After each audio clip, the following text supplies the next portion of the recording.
Now, here's another issue which I personally feel is it's not an offshoot. If anything, it's the biggest Achilles heel. It's around us, it's in the air we breathe, and yet it's like the daily news we read. It becomes stale the moment it's done. Eve teasing. A subject which is very relevant, a subject which needs to be dealt with urgency. It's being perpetuated through different mediums. And the first medium which comes to mind is cinema. Think of South Indian films, and Bollywood does do it in patches, but not much these days. But South Indian films, they have almost romanticized Eve teasing. It's like that's the only way they know to woo a woman. And sad part is they show the woman actually falling for the guy after what he does. So this, without even realizing, you're actually perpetuating a very, very dangerous idea, I would say.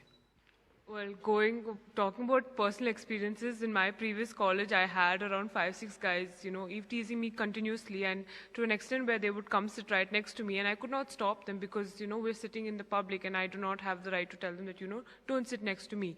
So what happened was, at the end, the college did suspend these guys, but they were still in college, and I was still feeling threatened because, I would see them coming, following me home and coming behind me and things like that. But at least we have, to an extent, we have our parents and we have our friends to protect us. But what about girls who are in the city alone? What about girls who do not have anyone for them?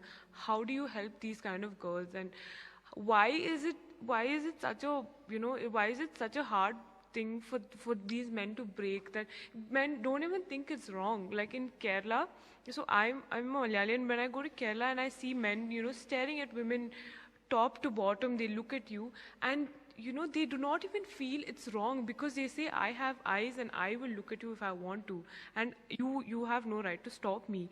And you might say that it's not as bad as molesting or groping or anything, but it affects you mentally, and it really messes with you because you start to think, wait, am I doing something wrong? When I was talking about my experience, I did not keep quiet. I spoke to my family and they spoke to his family, and they spoke to this, back then I was in 8th grade, imagine, like 7 years from 8th grade. I didn't even know, and my parents didn't want to go file a police complaint because it was affecting me mentally. So considering all these things and actually coming out and saying these things that, you don't do this or whatever, might not always help. Of course, it would be great if it does, but I think the problem is more deep-rooted and it's more complicated than that to understand and do something about it. But wait, you're saying that, talk to the guy and tell him that, don't do it, it's wrong. Do you really think that the guy doesn't know that he's doing something wrong? He is very well aware of it. He knows that this is wrong because he's doing it secretly, and he probably runs away when, someone comes to, catch him or something like that, which explains as to why he knows that it's wrong. But the problem is that you know it's wrong, but you still go on to do it. And that is what we need to deal with. That is the main issue here. What about the laws? When the Nirbhaya rape case happened in 2013, there was so much ruckus, so much noise, and we thought there will be a legal system in place which will now, at least, if not completely get rid of the problem, then at least abate it to a point where you can feel safe.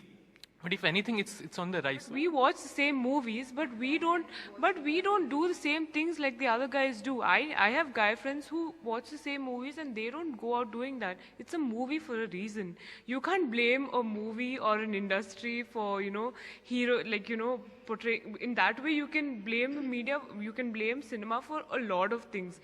We have to think that don't we all really cyber stalk people? Don't we all look at our exes' profiles? Don't we all look at our friends' profiles? And don't we all stalk them, quote unquote? So we have to think about where it starts and how it starts. So I think that's very important. I would also like to just quickly point out that I will put a case on you saying that you raped me. So that's also a problem. So we should not look at this by saying that it's only the women who are getting, eve teased or, stalked. Or it's not a woman's issue. It's more of a social and the society we live in. That's the problem.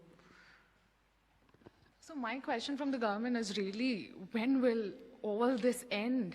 I mean, why are we not getting into some stringent laws which can really stop them at once? And why is there not a system, and why our nation wakes up only after such an incident takes place? Do we really wait for such incidents to take place? Okay, I think what happens is the nation wakes up and then goes back to sleep. That's what happens. Okay, so yeah, so I personally, as much as I would love to see stringent laws, I personally don't think those laws can, I mean, to a certain extent, it will scare people. But then again, scaring is one thing, to stop doing what you do is quite another. I might stay indoors because floods are happening, but once they go away, I will come out, right? So I don't think laws in the long run could help in curbing the situation. As she said, the idea is to understand that now it has snowballed into a canvas where a man can be eve-teased, quote unquote, just like a woman. So unless we feel that pain from the inside, it's very hard to mobilize a debate. The one thing that we can do as conscious citizens is make noise and educate ourselves, go around, spread awareness, tell your female counterpart that you're a beautiful person, you have the complete right to roam around in this country because the Constitution gives you the right, and no one has has any right to actually strip you of your dignity or integrity. And if someone does that, someone dares to do that, you have the complete right to go and report it, and people will stand by you. That is very important. Unless the victim, who is at the receiving end of this situation, feels, it's not about feeling safe. I think it's about feeling, that you have people behind you. So when I look back, do I see someone waiting to help me, or am I just left to fend for myself?